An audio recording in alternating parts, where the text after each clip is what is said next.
Is up, everybody. Welcome to Mongol, sponsor our Up Next Scarves. I'm Mike. With me is Kevin, Josh. The Hounds played last Wednesday, and we're going to talk about that game, but there was also so much international soccer going on that we'd be remiss if we didn't talk about that as well.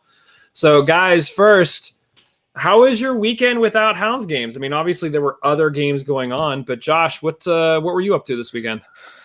I don't know what did I do this weekend? Oh yeah, we watched Black Widow.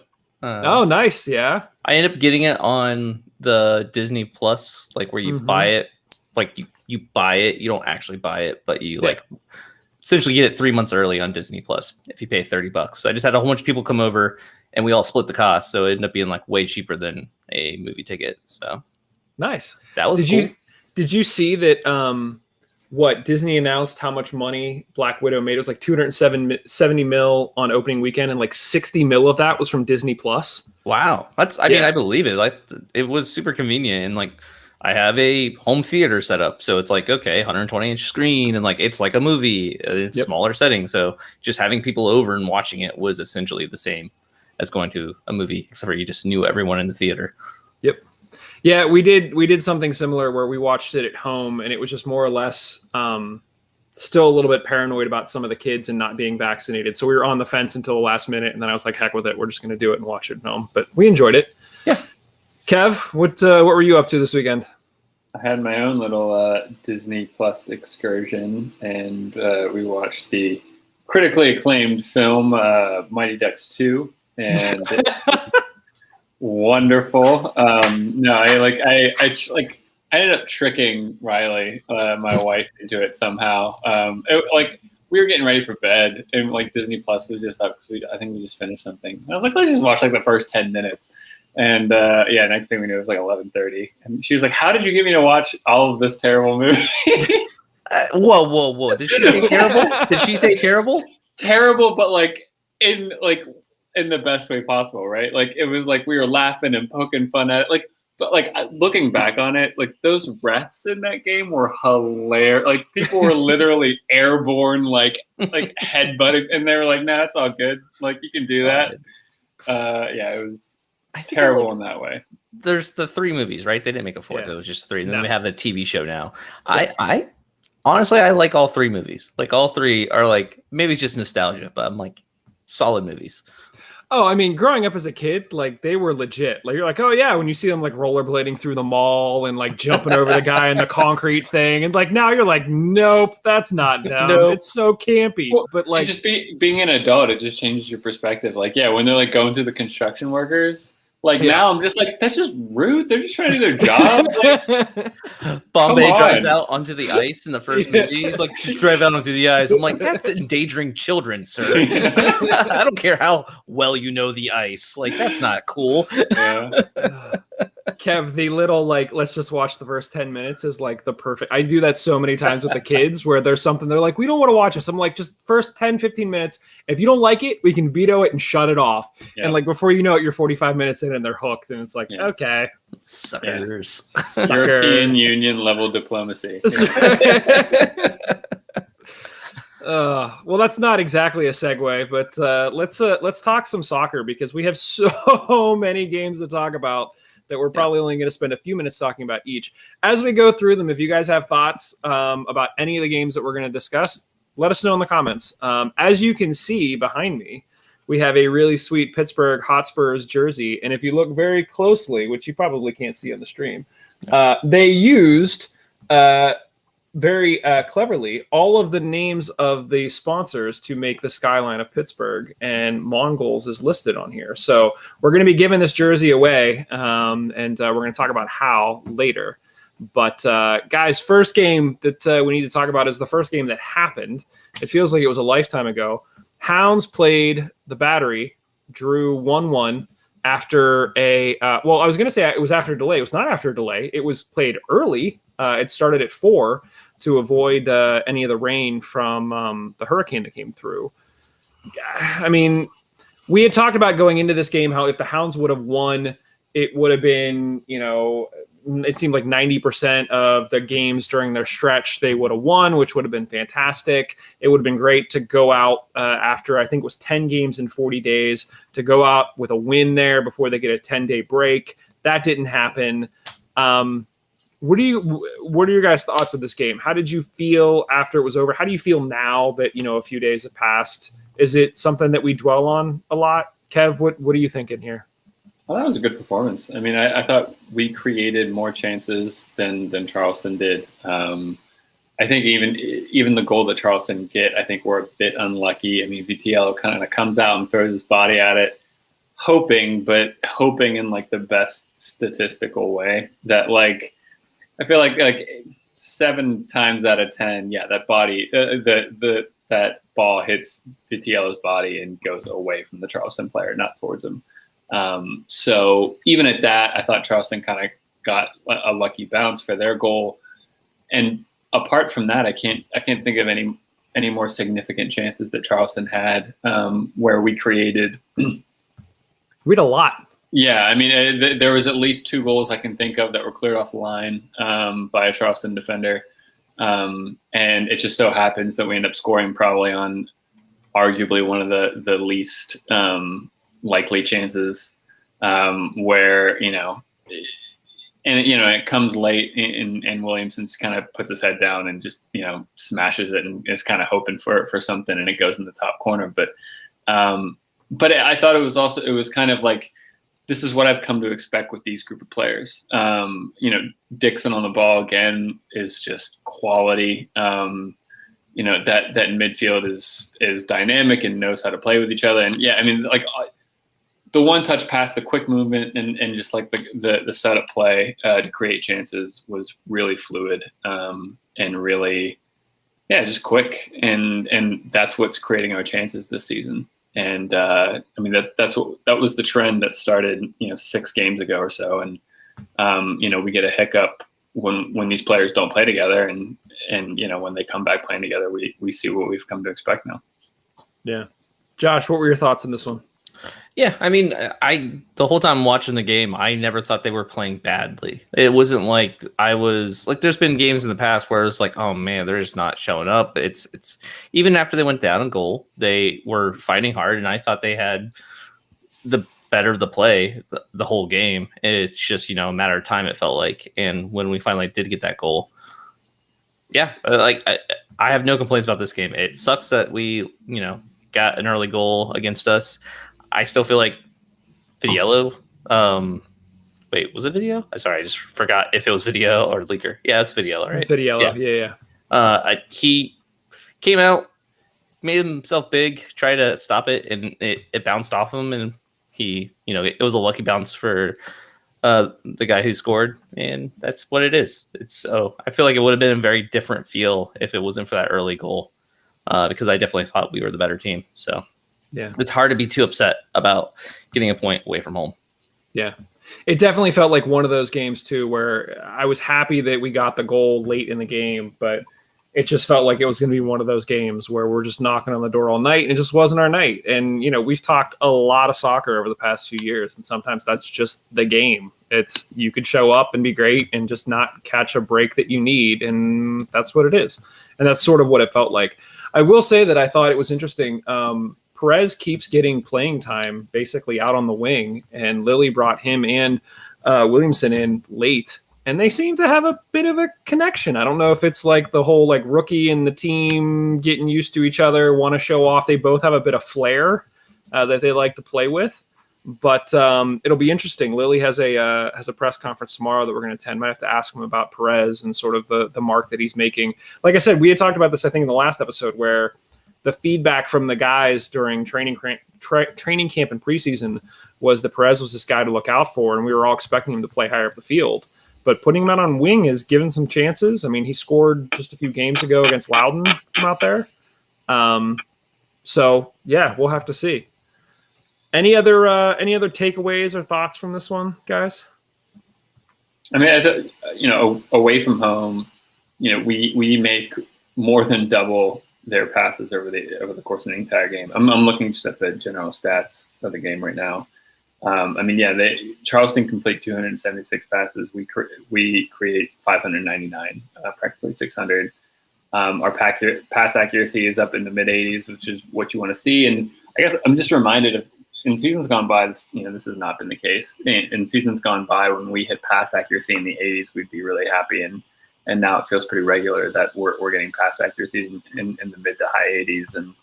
And yeah, to get, I don't know, I it's a bit reminiscing. But before we started recording today, I definitely had the thought of a draw away from home, being the better team in creating the chances that we did.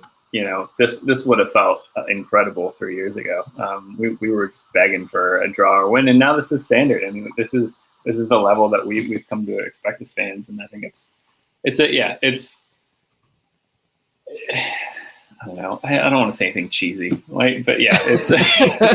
We spent the first 5 minutes talking about D2, Kev. So don't worry about it. We're beyond that. Yeah. After this game, the Hounds announced that we got defender Tom Judge on loan from Nashville SC, who is, as I mentioned, a defender. And that's good news because both Jelani Peters and Mikhail Williams are both with Trinidad with the Gold Cup right now. So we are sort of light on defense. So this break seemed to come at just the right time. We'll kind of see when we may get those guys back. But yeah, just a little bit of Hounds news there. Up next, unless do you guys have anything else you guys want to talk about as it relates to this game? Otherwise, we're just going to keep rolling. No, I mean, it's, it was a point. I'm happy we got it. That's pretty much it. Moving on. I want to talk quickly about Hotspurs. So again, Jersey, more info coming. Hotspurs won their last game of the regular season, the men's team, won the last game of the regular season 3-0 against the Rochester Lancers. So now they are headed to the playoffs. So the next game will be in the quarterfinals on July 20th. There's still a few more games left to be played, so we don't know who they're going to be playing yet. But they ended the season basically second in their division. They beat every single team they played except Cleveland, who beat them twice and ended up first in the division. So they totally rolled the Rust Belt division, which was just mwah, congrats guys. That is awesome. Best of luck as they head into the playoffs here soon. We'll have another show before then, so we'll wish you luck again, and we'll give the jersey away. But yeah, awesome stuff from Hotspurs this season. All right, let's get into the international stuff. Maybe we'll start in the order that it happened. So Saturday night was the Copa America, Argentina against Brazil, Messi versus Neymar. This was the game that everybody said Messi has to win or he's not going to go down as the best player ever. And, they win 1-0. Messi missed a sitter that could have iced it at the end. Turns out he was injured and playing with an injury. But did Argentina have to win this for Messi to go down as one of the best players ever? No, I don't think that's true. I think it's awesome that he did get this, kind of the chip off his shoulder. This was the one thing that he was missing. So it's all right, cool. Now he's won with his national team, which is fantastic. But no one was going to be Messi, man, he thought he was good, but he didn't get that trophy. No, that's stupid. He didn't need this. But you could tell how much it meant to him and the team. And so I don't really watch Messi at all. I don't watch hardly any national soccer outside of when we're in a competition, the US. Mm-hmm. So I just put this game on a fluke. Just goes there's no Hounds this weekend, and just kind of sure, why not? And yeah, it was fantastic to watch, just because you could tell even as someone who's not really invested in this whole saga, it drew you in right away. The drama of it, that's one thing we always talk about is with sports. A lot of it is the storylines off the field that kind of get you invested in what's going on the field. So it was just getting all of that and knowing what it meant and just being able to watch it happen was really cool. It was weird, production quality. I don't know about the choice to showing Neymar and keeping his audio on as he's bawling his eyes out on the field after the game. And then but they kept the mic on him so you could hear him crying literally as they're showing Messi being lifted up in the air and being thrown and everyone's cheering. why keep the audio on Neymar crying the whole time? Like that seemed unnecessary. That felt a little bit weird. But other than that, it was pretty cool. Yeah. Honestly, that speaks to, I don't know if this is the time and place to have the conversation, but why not, Kev? Let's do it. But it's a really good example. So I didn't watch the final, but what you just described there, Josh, of like keeping the audio on Neymar and everything, I don't know. It gets to this larger thing around soccer right now where every game is being built up as life or death. Like if you lose this, it's the end of the world. Like, and this is the worst thing that's going to happen to you. People are going to cry. You're going to feel terrible. It's going to ruin your, and it's like, I was watching the Euro final, with Riley, and like she admitted, she's like, I don't even care about this game and I'm really stressed. Like, and I was like, yeah, like I was like, look, in a good way. I mean, that means it means something, which, you need things to mean something. Well, you don't need to, but when things mean something, then sure, you can get that bigger like jump of enjoyment. But it's just all the dramatic shots and the build-up music and the slow-mo shots of the warm-up. It's like, okay, they're warming up. Like we don't need to dramatize them, stretching. Like it's just, and so but I don't know. That's something I've felt lately, and I think it's really come to the fore with the tournament play. This thing, and like, yeah, like, oh, is Messi like even worth having a conversation about unless he's won an international tournament? It's like, come on, like, can we just? It's getting a lot. It's getting to be like just a bit much, and it's just like, all right, I need to. I don't know. I don't have a problem with that part of it. My problem was focused on the negatives of the positive of that drama. Like after Messi, everyone's celebrating. You're seeing Messi. Like it was okay to just like have it be their audio instead of Neymar's audio. Yeah. And then like afterwards, like a good like 5 minutes later, Neymar comes over and hugs Messi, and it's like a big deal. And like it was really cool and emotional. Like, I don't know, the drama of that whole thing was perfect. It was just some editing choices there in the control room where I'm like, okay, kind of went low when you could have gone high there, but okay. Yeah. I don't know if you guys remember, there was a show, it might still be on, called The Contender, that it was a boxing show where it was like a reality. I weirdly remember this. Okay, so it was a reality-based boxing show where like they'd put all these boxers into a house, and you would like follow their journey, and it would show them like home with their families, and then like in the end, two guys would fight in a ring, and whoever lost went home. I care nothing about boxing, and neither does my wife. But this show like figured out how to tell the narrative that every week you're tuning in and you are emotionally connected to it. And Kev, I feel like the rest of the sports world has picked up on this, and that's what we're seeing. We're seeing this peak in soccer right now where it's just everything has a storyline, everything has a narrative. You have to know everything about every player's backstory because that's a story towards something else, towards, we talk about the Euros and we'll talk a second about like Saka and sort of the position he was put in. But like there were clips that were released before the game. Like Saka's 19 years old, doesn't even know how to tie a tie. He was asking Jack Grealish how to tie his tie. Like those little story bits give you this emotional connection to these players in a way that we just didn't have years ago. And yeah. I think we're about maybe 2 or 3 years away from every team having a like Sutherland or Die. What was the name of their TV show? Sutherland or Die. Yeah, like one of those type of shows for every single team.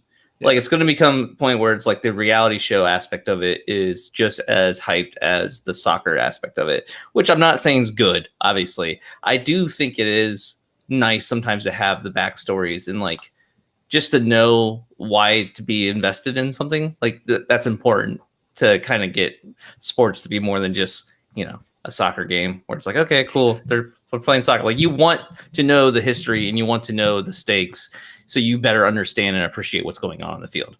But I'm worried it's going to become to the point where we're going to start getting more of a reality show feel where it's like fake drama instead of like the real drama of like what's going on. Well, I think it's like how the narrative gets delivered, right? Where like using the Neymar example, like just this small production tweak of just like, all right, let's just have all the cameras on Argentina and Messi. Like that's all you need to do. or like, yeah, in the England Italy final, after the final kick was taken in the penalty, I mean, this is a subjective, remembering of the watching experience, but it really seemed like, if not half, then more than half, or if not more than half, then half of like the camera shots were on England players like crying and everything. It's like just show the Italy players and let's show them in jubilation. It's coming Rome, whatever. Like cool. Like let us celebrate in the joyousness of sport. And like I don't need to feel terrible knowing that these players are going to get abuse online and abuse outside the stadium, and just I don't know. It's just I think it feeds into this thing of like, we're not just talking about Chiellini and Bonucci winning such a big tournament near the end of their career. We're talking like this is going to be the worst day of Saka's life. Like, right? It's like, come on, like I don't know. So it's things like that I'm getting. It's getting tiring. I'm not saying I'm stepping away from soccer or football, but it's just getting tiring. I don't want to say that like the three of us are part of the problem, but like I literally just had this conversation with a buddy at work where we were talking about going back to Disney Plus momentarily, what Marvel has seemed to do that Netflix has totally missed out on is when Netflix started doing all the streaming stuff, they release everything at one time and it's binge, and then that experience is pretty much done. You may talk about it for a few days, but that's it. What Disney Plus has successfully done is basically brought back must-see TV, but in a day and age where you have social media and YouTube and things like that. So it's not just the show. It's the show between the shows. It's let's have the YouTube videos that talk all about the shows and the fan theories and everything like that. So with soccer, you have the games on the weekends, but then you have the podcasts in between. You have the pregame stuff with the fans. You have the behind the scenes. You have all of this.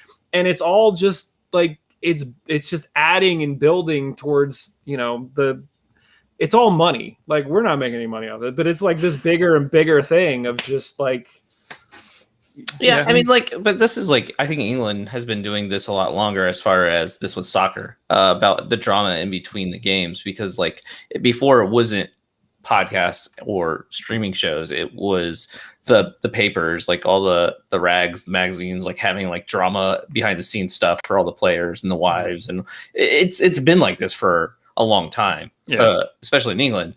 And even in America you see that with like football and basketball and that kind of stuff, the drama. But it is to a point now where a lot more people are able to be involved in the drama like to report the drama and like kind of sensationalize it and like twist it how they want it to be. So it's interesting to see how it's happening in the internet age, and it's so much cheaper to make media now. Like a soccer team can have a documentary on YouTube or whatever, like where it's just like paying some intern to have a camera around the whole time or shooting it with their iPhone. Like you could totally see like even the Hounds doing that or something like that pretty easily, if they really wanted to. So it's going to be interesting to see like if it comes to the point where teams feel like they need to do that to stay relevant, because if they don't have their perspective being seen, the behind the scenes in, a reality show with the Rochester Rhinos happens as it's supposed to happen.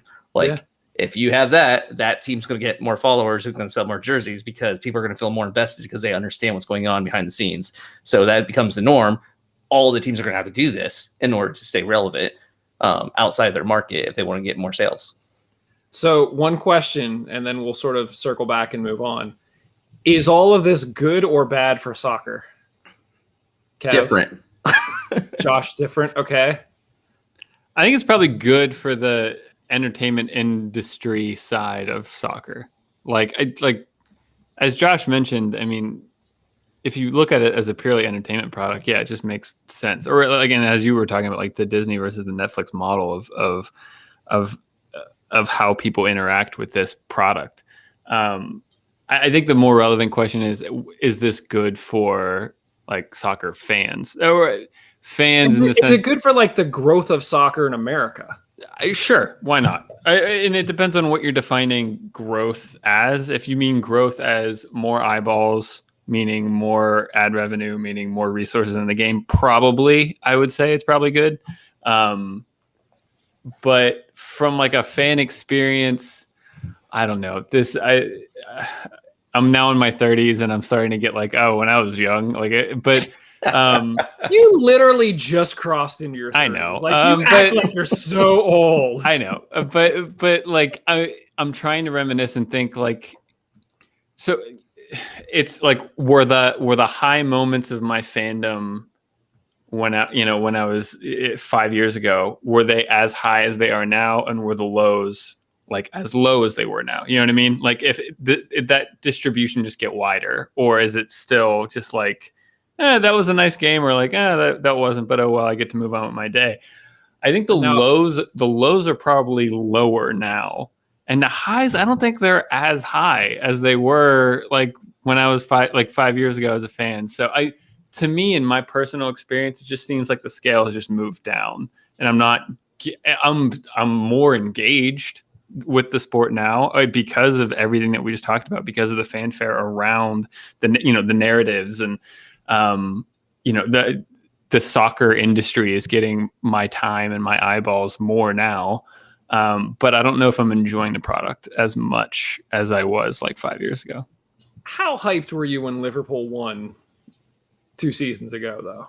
Like, you were pretty hyped. The Champions League, but I mean the Premier League, because of COVID especially, and it was a weird scenario. I thought I was going to go over the moon when Liverpool won the Premier League, but it was such an exhale of like, okay, we finally did it, thank God. Like, we don't like. It was that instead of I'm going to go run out in the streets and bang pots or something. You know what I mean? Like, that was a different experience. And granted, that was a year difference and a gap, and there was a lot of external factors going along that with COVID and everyone. It was weird times, but I remember when Liverpool won the league, it was more of a thank God we didn't mess that up instead of wow, that was great. Like, you know what I mean? There's a difference in that. I don't know. I feel like, especially if I put the focus on something like USA, USL championship, like that kind of stuff, this type of stuff I feel like does offer more engagement with the fans. So it's a look behind the curtain, and there's plenty of real life drama that, has to be inherently involved with running a soccer team in the lower division in America. Like that it has stress and stuff like that involved, where I feel like you could, even just showing the day-to-day, it would be boring to some people, but to others who are invested in the team would be like super interesting, and it'd make you feel like you're more a part of that team and more engaged with their struggle and like understanding what they need to see happen to stay afloat. So I feel like for American soccer, especially lower division, it definitely has a potential to make it more relevant to a wider audience, not just turnstile sales. Like most lower league soccer, the only way they make money is if people come to the games and spend money in the stadium. So if they're not bringing people in, they're not making money. Something like this could be an opportunity for teams to make money outside of how they usually would make money. Like I could see, not saying it's a good thing, but I could definitely see like almost like a Patreon type of things going on for teams outside the market, or just with jersey sales and scarf sales and that kind of stuff, helping a lot with, being able to give their story to a wider audience. So it has that potential, but I don't even know if it's going to happen for lower divisions, because even though it's easier, it's still a little bit harder than, just paying an intern. I'll just say I think like that the access that you just described, I think generally is good, generally good. But I guess for me, it's just how it gets delivered. It's still this kind of and especially in the sense of like, are we celebrating the winners, or are we just dumping on and criticizing the losers? And how much of that, like, how are we kind of weighing that and balancing that? That gets tiring a little bit. But I agree. I think just like the access opportunities and building narratives around the club you care about, or the team you care about, or the group of players that you care about, I think generally, that's great. And it's going to be good for fans. It'll be good for teams. It'll be good for the sport. Yeah, I don't disagree. I think more of the positive, less of the negative. Moving on to the Euro game, lots of negatives after this game, like lots of racist crap thrown at Rashford and some of the other players, which is just completely despicable. Like there's no room for that at all. Tyrone Mings has come out and been really vocal about. You have people coming out and decrying that, but then earlier in the tournament they were decrying the fact that players were kneeling before the game because they were like, this, why are you doing this? This doesn't need to be done. And then the same thing that you're saying doesn't need to be done, you're saying like, well, this shouldn't be done. And it's like, it's ridiculous, people. Like, it just, yeah. Anyway, what are your thoughts on the final? Well, like I turned on the final and we were in and out of the house and it was in basically extra time. And literally me and all the boys were on the edge of our seats as it rolled into the shootout, which you hate to see a game like this decided in a shootout. But again, all the more you're on the edge of your seat. And it was great. We had no horse in this race, and yet we were like all pulling for a side because of that narrative. So how did you guys feel about the final itself? Josh, I just remember I saw your tweet like mid-game. You're like, "Wow, this started fast, and like, there's no way it's going to stay this way." And then you were like, "Yeah." I mean, it started out so high energy, and I'm like, "Holy crap! Both teams really want this, and they're going at it. And this is what we're going to see all 90 minutes, probably even extra time." It's like, okay, about 10 minutes later, I'm like, the minutia, the fact that neither side wants to let in a goal means that they're playing conservative, and it was very much a intense game still. Like, I still enjoyed the whole game all the way through, but it was definitely a lot more like strategic than it was at the first 15 minutes of that game, where it was just like both sides were just going at it. I mean, as an Everton fan watching this game, Pickford was what I was focused on. I'm like, please don't screw this up. Please don't screw this up.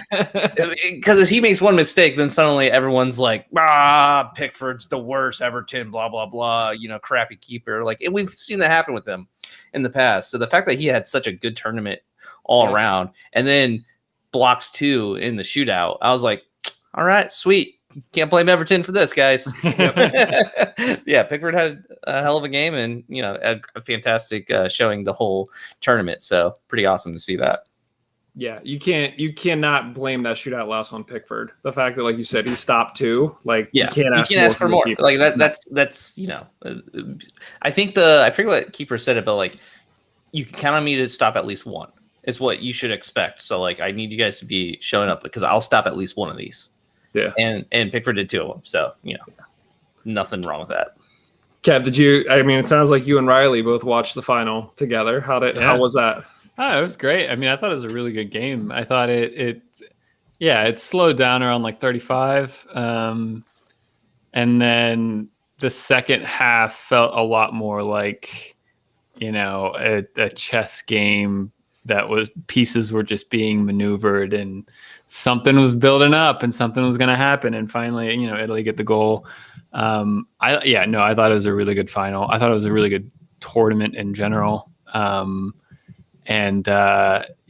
prefer it not to be solved on penalties, but no, I mean, because I think also throughout the entire game, when the lineup comes out and at least it gets to, no, I mean, fine. Yeah, Southgate goes with a back 3, and I was like, oh, well, I was telling Riley before the game, I was like, this is going to be a boring game. Like, England are coming out and they're going to be conservative. They're gonna just be cagey and try to get a goal in like the second half or whatever. And I mean, anything but in the first half. It was high energy, and then so like there was a good 30 minutes where England were the dominant team.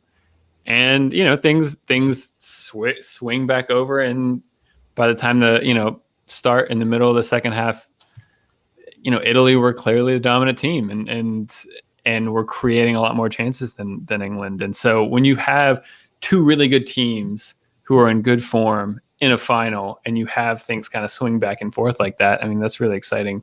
I think Italy are deserved winners. They're a really good team. And it was a good game. Yeah. Kev, you had mentioned on the last episode, like, what do you think is going to happen with Southgate? Like, do you think he's going to go get a job somewhere else? What are you going to do?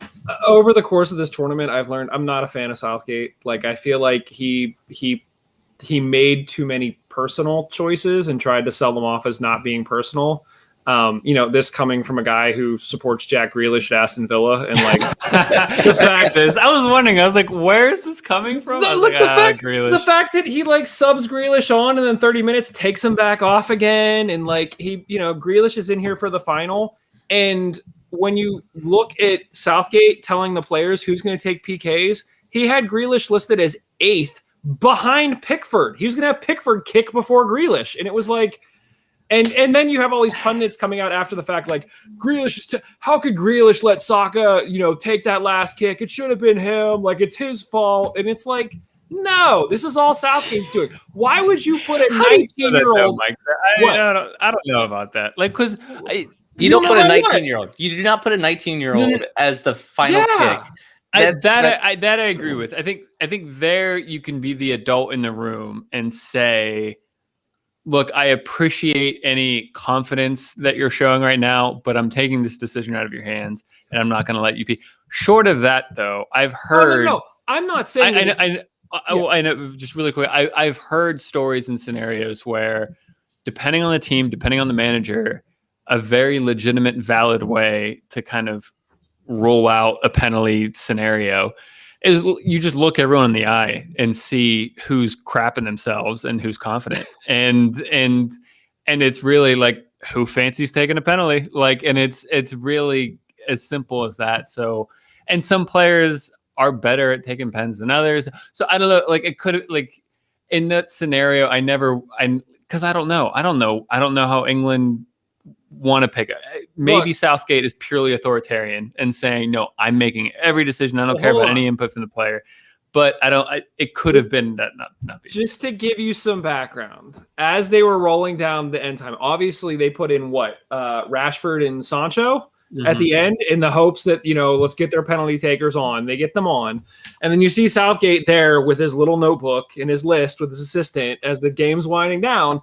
And then literally the team was huddled, and you could see Southgate going, you, and then you, and then you, and then. So he clearly had this. Now look, if Saka scores this, he just made this kid's career. I mean, he's an amazing. Yeah, but you don't do that. Yeah, I know he's an amazing player in the first place. He has a massive future at Arsenal, assuming he stays there. Was really, really impressed with all that I saw with him in this tournament. But you don't put him in that kind of let him go first. Why is Harry Kane stepping up first? If you believe in him that much, let him go second or third. Like, there's less pressure. I mean, do you believe him that much? I'm just saying. Well, no, I heard. Let Grealish take all 5. It's fine. I think the commentators were saying, like, I guess one of England's like policies for penalty kicks is they want their best ones to go first, and so that's why it kind of goes in that way. But yeah, no. I don't know. It was very disappointing inning for England, and I felt like they had a solid chance of winning this. I didn't feel like they were being outplayed by Italy at all. So I don't know. I was rooting for them. I mean, just because, again, I didn't want to see Pickford made a fool of. So that was my biggest thing. Look, you talk about narratives. The table was set. The game was in London. The fans were all there. Like, England hadn't won in however long. Like, this was it. This was going to be the swan song, the Cinderella story. Like, Southgate burying all of his demons, and instead he, ruined Saka's life. Yeah. So, but congrats, Italy. It was great. To Italy. I mean, they great team. They've won 34 international games in a row. I absolutely love Chiellini and Bonucci. I mean, the foul on Saka, I loved. I thought it was wonderful. So terrible. It was terrible, but I loved. That should have been a red. I still think that's a red.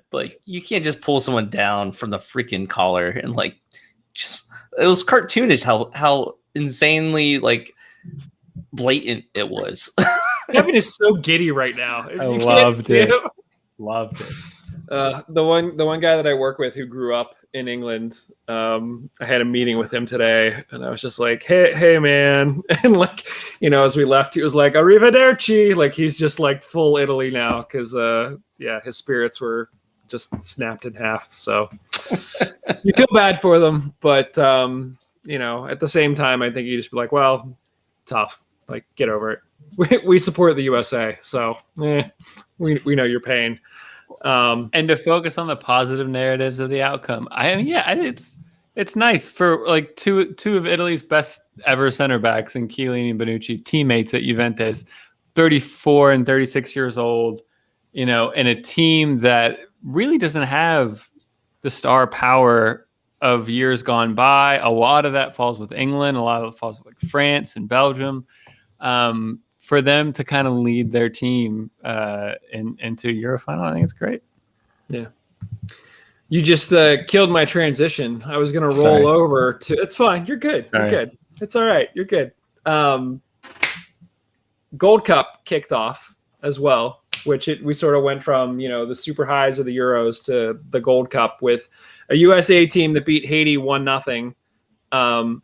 Josh, you follow the MLS much more closely than Kevin and I. Literally the only name in the starting 11 that I recognized was Jossie Zardes. Were there more players that we should be excited about that you know of from MLS, or is this just sort of the state of the team right now? I did not watch this game, so I do not know. I was watching Black Widow when this game happened. Nice. So I know absolutely nothing about it. I just looked at the score and I'm like, sweet, we won. I'm happy about that.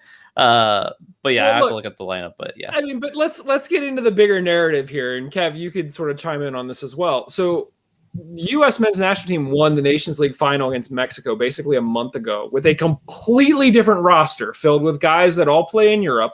And basically Berhalter said, all right, guys in Europe, go back to Europe. You guys can go do preseason with your teams. We're going to bring in this whole nother roster for the Gold Cup. Like, first of all, that feels like a ridiculous luxury to just be like, oh, we're going to keep those guys over there. It makes me feel like, should we care? Like, should we care about this? Like, I can almost name every woman that was named to the U.S. women's national team roster that's going to play in the Olympics. And I can tell you Jossie Zardes from the men's national team in the Gold Cup. That feels like there's something wrong there.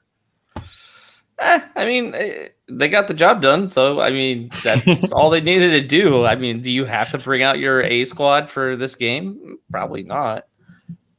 I think the undertone of the past 2 minutes is, no, we don't care about this. I mean, honestly, with the Gold Cup, though, like the more interesting game, one as a Hounds fan, but also just as a narrative, was the Mexico versus Trinidad and Tobago, because two Hounds players, was it Williams and Peters were on Trinidad's team, and they end up drawing 0-0 against Mexico, which is like awesome for that team. So I watched that one, and that was awesome. And the fact that Mexico was pressing so hard and like attacking, we really got to see both the Hounds players, show up and like do a great job of keeping Mexico at bay. So that was pretty awesome as a Hounds fan watching that game.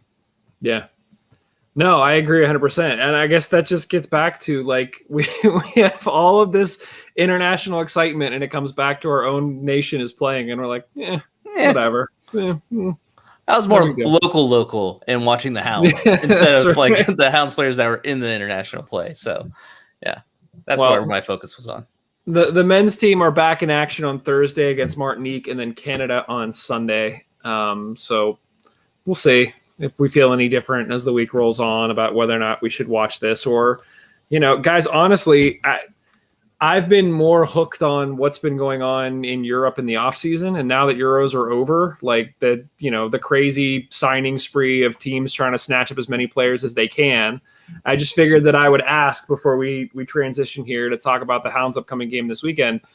Is there anybody that you're watching that you're hoping that your team might sign? Any players that you're tracking? I think one of the big key news is this isn't related to England where we all have teams, but the fact that Messi is still without a contract in Barcelona, and if Barcelona has any hopes of signing him, they have to dump $200 million from their payload in order to sign him or any other players that they want to bring in at this point.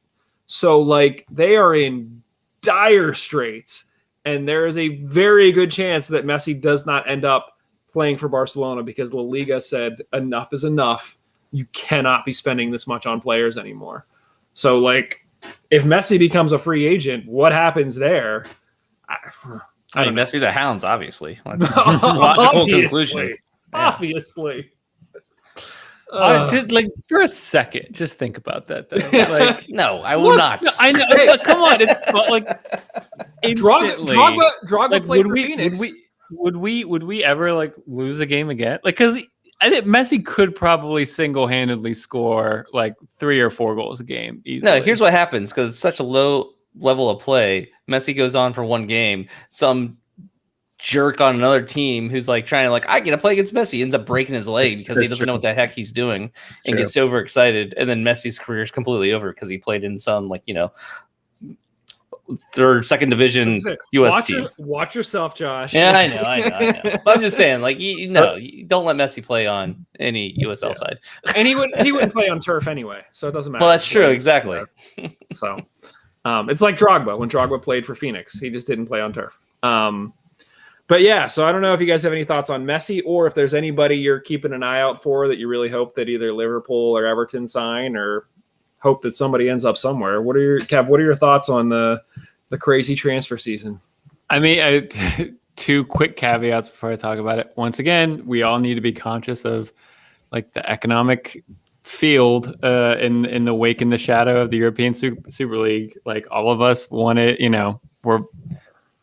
anyway. And because of that, I think also I don't think Liverpool have a ton of money to spend. So I'm not really expecting too much. We have to sell players to buy, I think, at this point. But no, I think the interesting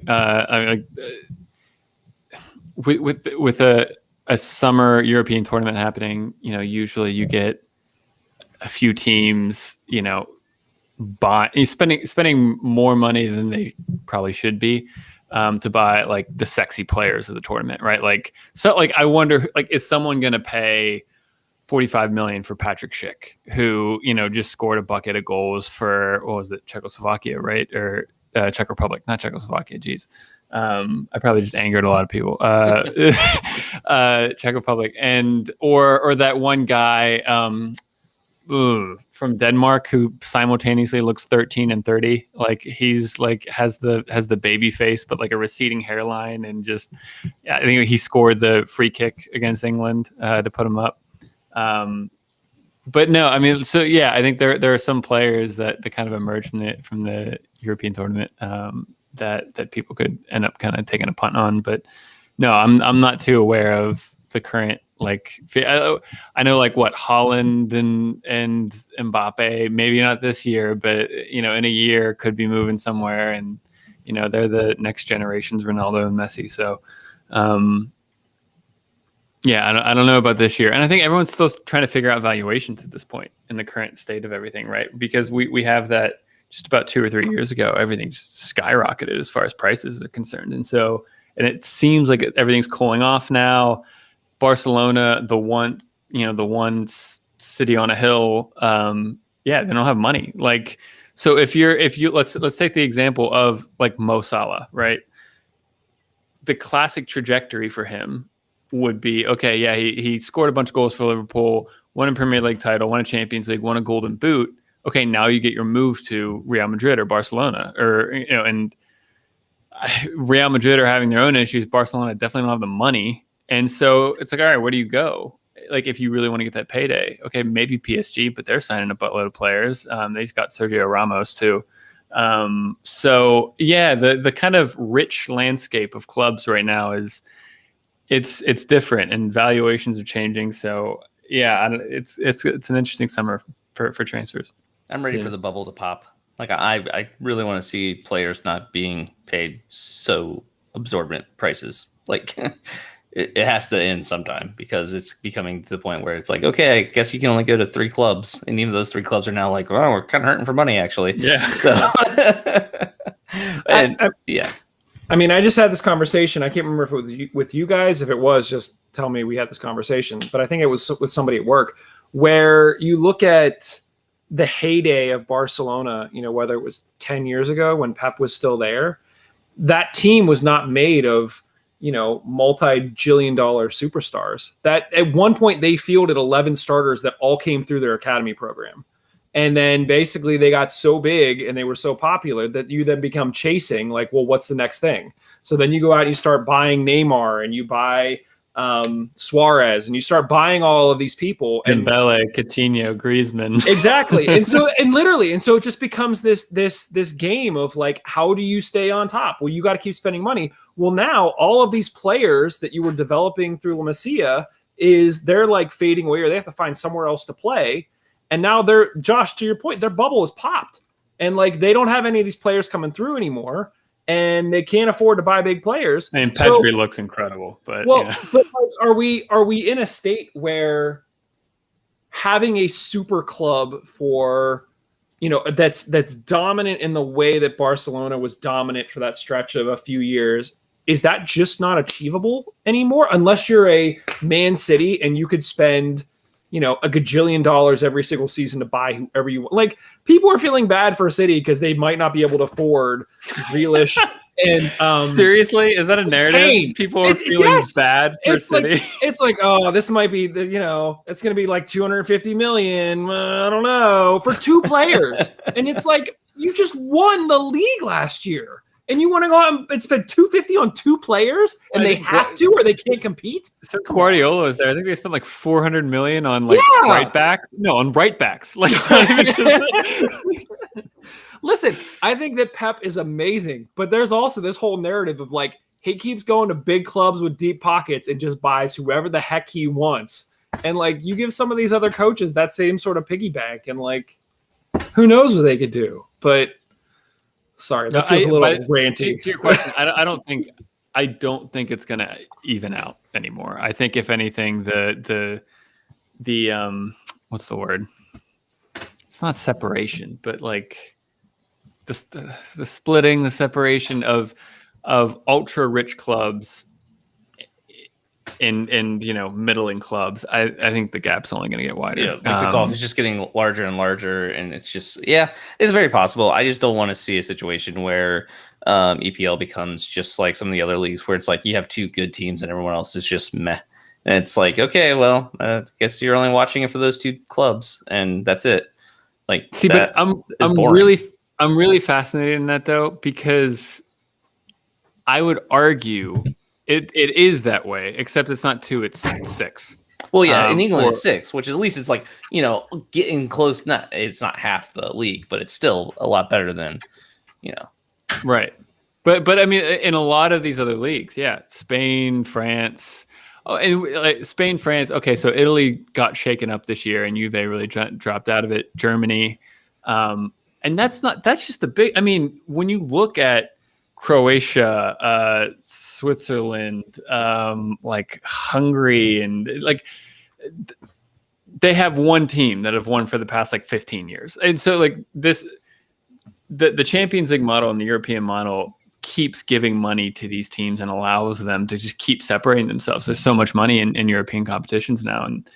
And I don't, and so I think it is weird how it's kind of already like that, but in England, they've still been able to get away with the narrative. Like anyone can beat anyone. And it's like, you're not wrong. But if you look at the top 5 finishes in the past 15 years, they're all the same. Like, you have Leicester as a hiccup, but they're all the same. It's not, there's no surprises here. No one's predicting that I don't know, Burnley are going to finish top 4 next year, and it's not going to happen. So cue this sound clip next year. But so yeah, I don't know. They keep getting away with it, I guess is my point. As far as what I'm excited for though, as for signings, that kind of stuff. For me, it's like I kind of love like.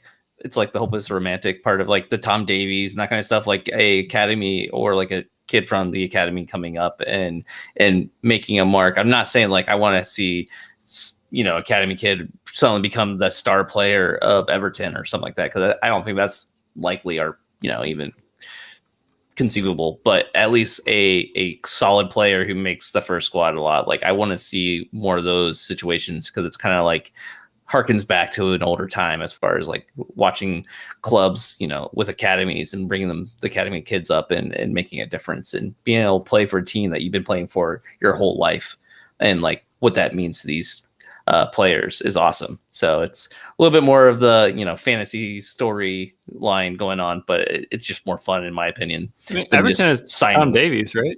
That's what I was talking about. Yeah, Tom Davies is like that example of like essentially the Rooney story, like the Wayne Rooney type of situation. Same thing. So like those are more interesting to me than just like what player can we afford, and we got the best player on the market, so therefore we're gonna be good. Like it's kind of boring. Yeah. And Mike, you got Grealish.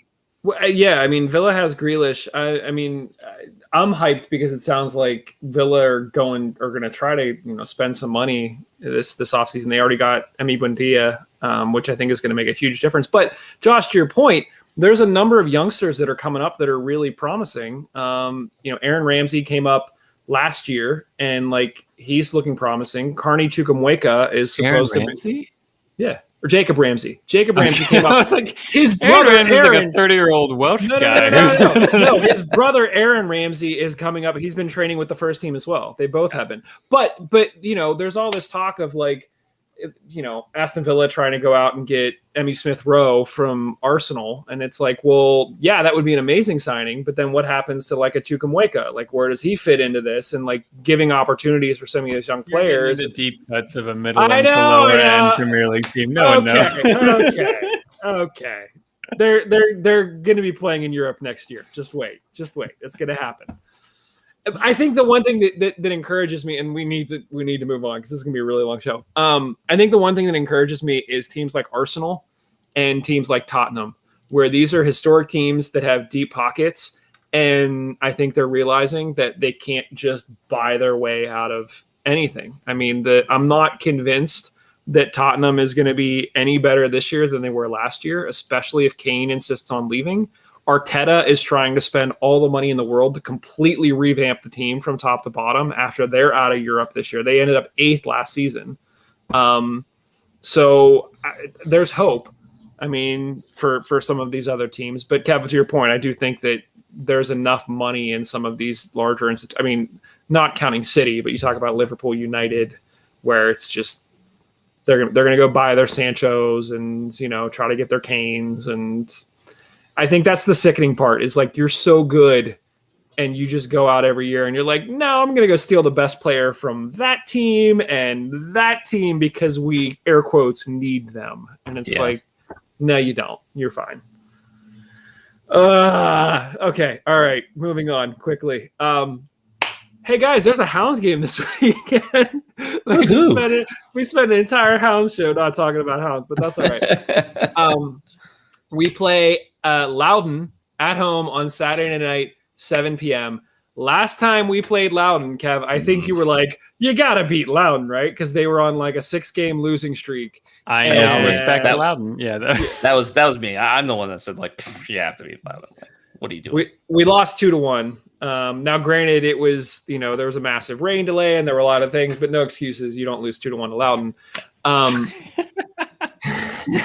Now I'm doing it. The team will have been off like 10 days after going on like that crazy tear. This game has to be a win, right? I mean, I'm doing it again. I'm doing it again, but like, do we have any other choice at this point? Look, yeah, we could do as bad as we did last time. I'm just saying that was a choice. Loudoun didn't play terribly last time too. I've been silently impressed with how they've played this season. Granted, I mean their results have still been terrible. After they beat us, they went and lost 2 more games. So like their results are terrible. But